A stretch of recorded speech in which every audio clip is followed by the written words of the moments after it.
the heat within the Earth and the heat just in the Earth's crust is enormous. It's an enormous energy source. If we could just utilize 0.1% of the heat in Earth's crust, we could suffice mankind for 10,000 years.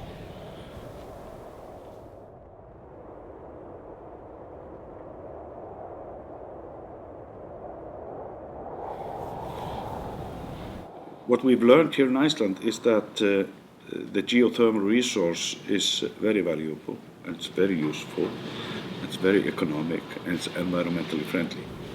So in 1940, Iceland's energy needs were met by 85% by fossil fuels, coal and oil.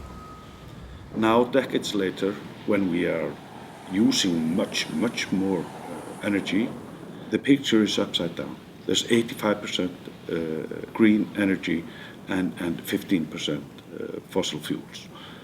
The initial benefit was when we started using geothermal just for house heating.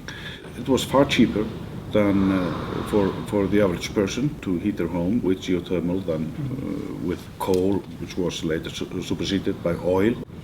And air quality, of course, especially in the early times when geothermal was replacing coal. Today, we are co-generating electricity with the heat production. And a recent study that was done in 2012 estimated that the benefit for the Icelandic economy as a whole amounted to 5% of GDP, and that is quite a portion. When you're drilling into a volcano, you're taking a risk. That is a challenge. It is also finding the balance, the equilibrium of taking out steam and how fast the area charges itself. That's another challenge. Re-injecting water is a challenge, and we have seen some seismicity from the re-injection at the plant. And third, there is the issue of geothermal gases. And we have been developing in recent years methods, actually groundbreaking methods at the halt plant, where we extract, which is kind of the main annoying part in the exhaust of the plant. Well, the main environmental impacts of geothermal power plants are related to wastewater and air pollution. So if we take the air pollution to begin with, it's mainly hydrosulfide, which is of concern for the health of humans. So what studies have been showing is that people who have any respiratory diseases, as the dose, if you can put it that way, of hydrosulfide increases, the amount of drugs that people have to buy rises as well. So there is a connection there. I got a call from one of the inhabitants saying that there must be something wrong. He was constantly coughing, he was smelling something different. So then we started looking into it, and then we noticed that the measurements of hydrogen sulfide were extremely high in a period of a few days. You can see this is the measurement. It goes up to 344, 337, and like in California, I think they have a limit of 5. Now we have a new regulation saying that if it goes over 50 for a period of 3 hours, they have to issue a warning. Also, the impacts of hydrosulfide is on metals, so they get rustier earlier. So that's direct negative economic impacts, but those are all externalities because they are not accounted for in the price of the energy. So that's a cost that society is bearing, but not the company. And one of the more maybe important debates that we are having about many of these geothermal power plants, that they are located often in the heart of some natural treasuries that we do find important to protect as well. And obviously, as you build a power plant, into an area like that, you completely change it, and you change it for good. Some of our most popular hiking trails are around those power plants, and we really fought in order to keep it as unique as possible.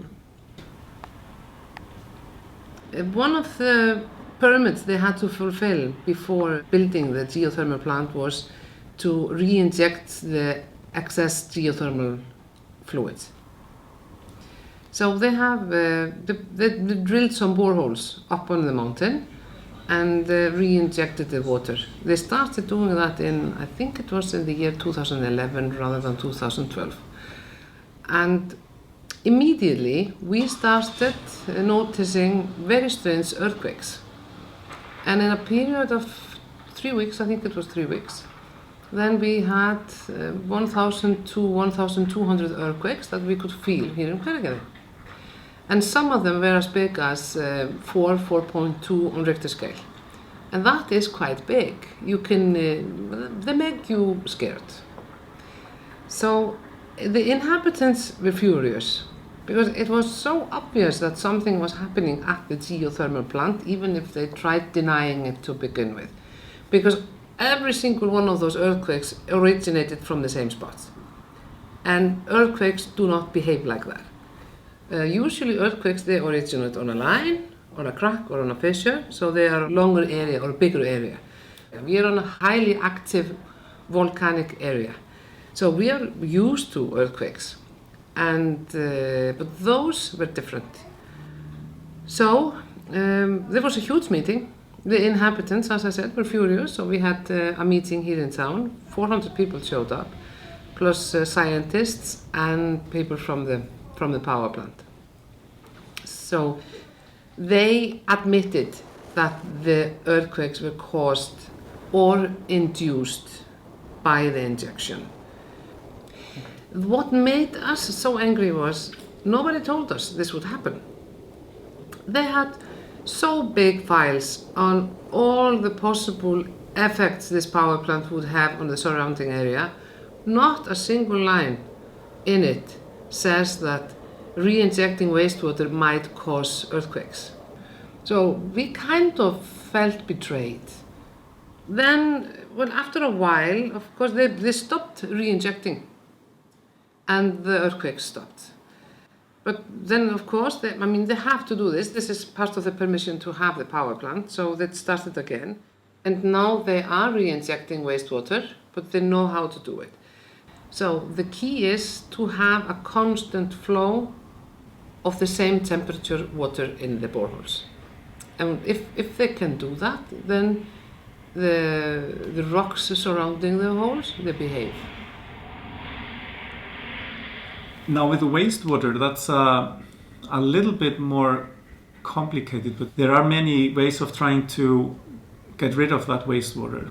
In some cases, this wastewater is simply accumulates into small lakes, which is not a common practice anymore. There is a lot of will to pump it back down. In some cases, like in around Lake Mývatn, where there are proposed new power plants, geothermal power plants called Bjarnarflag.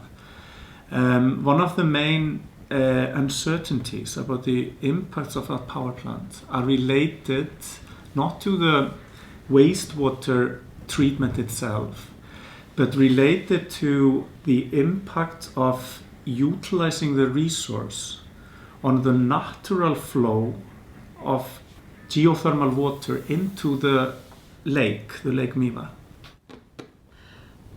Quite close to Lake Mývatn, there are 2 power plants at the time being. One of them is quite small, only I think 3 megawatts, and it's only about 5 kilometers away from the lake. We also have another power plant that is called Krafla.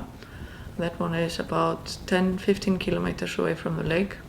This power plant that is about 5 kilometers away from the lake, they're proposing that one will be 90 megawatts. The hot groundwater is going from below the power plant, both the power plants, and into the lake.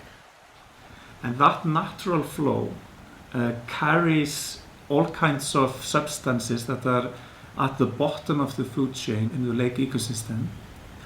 So if just slight changes in the temperature of the water can affect greatly how much silica goes into the lake, and then it can affect how many diatoms we have and how much like food the small crabs and the larvae have. So we don't have enough information on what happens if you start drilling with the temperature of the natural flow. Let's say if the temperature goes down, the amount of silica also goes down. The impacts of such fundamental changes on the base of the ecosystem, which is a very complicated ecosystem, they're completely unknown. It's very difficult even to predict what will happen because this is at the very bottom of the food chain. So what scientists have said is that we should minimize any risk related to changes in the basic elements that enter the lake. When you have something of a natural like value, like Lake Miva, you cannot take any risks when it comes to power plant, in my opinion. We can crush the environment. If we look at the last few decades in Iceland, where we have had 4 or 5 geothermal plants commissioned, we've seen a great development in regulation. We have seen demands for re-injection, for example. We've seen demands for air quality and better environmental or initial environmental impact assessment. Things have gone better, definitely. I must be fair to them and say they have been willing to try to make all the amendments they can make in order to minimize the earthquakes, in order to minimize the air pollution. They have been putting up some chimneys at the power plant, trying to make the pollution less. So I truly believe that they are doing the best they can. But the thing is, the power plant was built kind of as an experiment, before knowing what would happen. And we are working along the road after production has started on making those things better that we should have just prepared a little bit better before it was built. So I think it is important. We are not fighting the company itself. Of course, we would like to utilize the energy that is in the earth in Iceland. Of course, we all need that. But it has to be done in consideration with the inhabitants and the nature.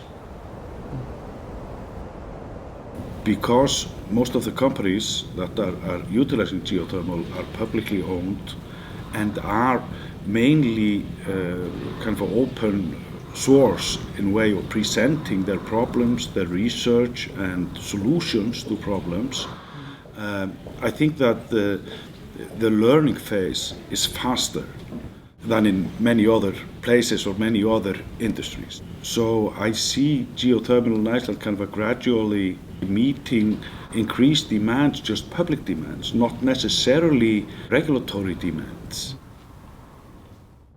There are regulations, government regulations in action, and now in July last year, those regulations were made more stringent.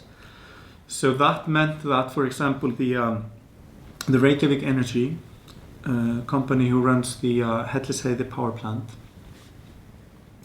they saw that they would not meet those requirements. So they asked for an exemption from the regulation, which they got. So they are looking at different solutions. There are filters that can be used. They're quite expensive. They could basically pump it out at a higher elevation so that it would diffuse better. And thirdly, they are looking for solutions in binding the pollutant into the ground, basically.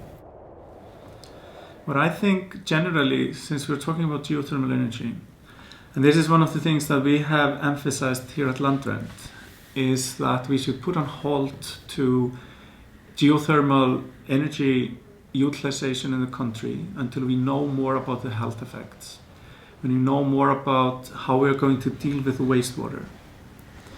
So at the moment, we are not managing the resource sustainably, not at all. But I think we can do much better. That's of course one of the things that we should be looking at, because in many parts of the world, geothermal energy can be an option, especially compared to coals or other very polluting energy options. But we also need to look at the negative impacts and deal with those.